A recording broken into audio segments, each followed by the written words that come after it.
আবারও যদি এই ছাত্রলীগ যেভাবে পুনর্বাসিত হচ্ছে তারা কিন্তু আবার গুপ্ত অবস্থায় চলে যাবে। তিনি তার বক্তব্য দিয়েছেন, অভিযুক্ত তিনি মাহমুদ। তো এখানে একটি বিষয় খুবই তাৎপর্যপূর্ণ, সেটি হলো যে যেহেতু মানে থানা থেকে তদন্ত করা হচ্ছে এবং আমরাও এটির পুঙ্খানুপুঙ্খ বিশ্লেষণ করছি যে ছাত্র শিবির এবং ডাকসু যেভাবে তার পক্ষ নিয়ে বললো যে তার আইডি থেকে হয়নি, কিন্তু অতীতেও বিভিন্ন আইডি থেকে করার পর ডিলিট করে দেয়, তারপর বলে আমরা দিইনি। কিন্তু এখানে একটা সুস্পষ্ট প্রমাণ রয়েছে আমাদের কাছে, সেটি হলো বেশ কয়েকজন সেখানে এংরি রিয়েক্ট করেছিল। পরবর্তীতে যখন পোস্ট ডিলিট হয়েছে তখন তারা পোস্ট দিয়েছে, কি ভাই আপনি কি ভয় পেয়েছেন যে আপনি পোস্ট ডিলিট করলেন, আপনি তো সাহসী মানুষ হিসেবে জানি।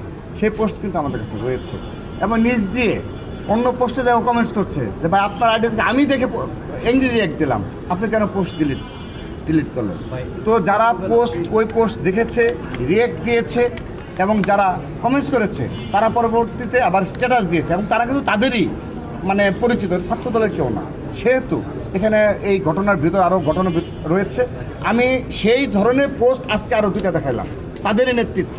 দেখি তাহলে কী ব্যবস্থা নেয়। আমি সুস্পষ্টভাবে এই কথাগুলো আমরা বাংলাদেশ জাতীয় ছাত্রদল বারবার আমরা বলেছি যে এই বিভেদের একমাত্র সুযোগ দেবে এই ফ্যাসিস্ট ছাত্রলীগ, আওয়ামী লীগ। এখানে একটা কথা বলি, আমরা বাংলাদেশ জাতীয় ছাত্রদল কখনো কোনো পর্যায়ে গুপ্ত অবস্থায় রাজনীতি করিনি, আগামীতেও করব না।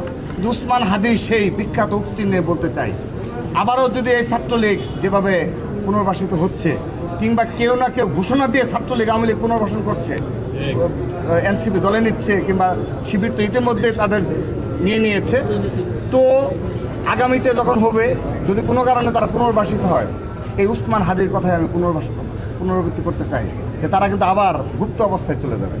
অলরেডি সে কারণে তারা কমিটি প্রকাশ করছে না। আমরা যে শিবির যে কমিটি প্রকাশ করছে না এবং তারা যে গুপ্ত অবস্থায় রয়েছে, মূল কারণ জনগণকে ফাঁসিয়ে দেওয়া। সাধারণ শিক্ষার্থীরা আবার প্রয়োজন নির্যাতিত হবে, ওদের তো কোনো সমস্যা নেই। সবাইকে ধন্যবাদ।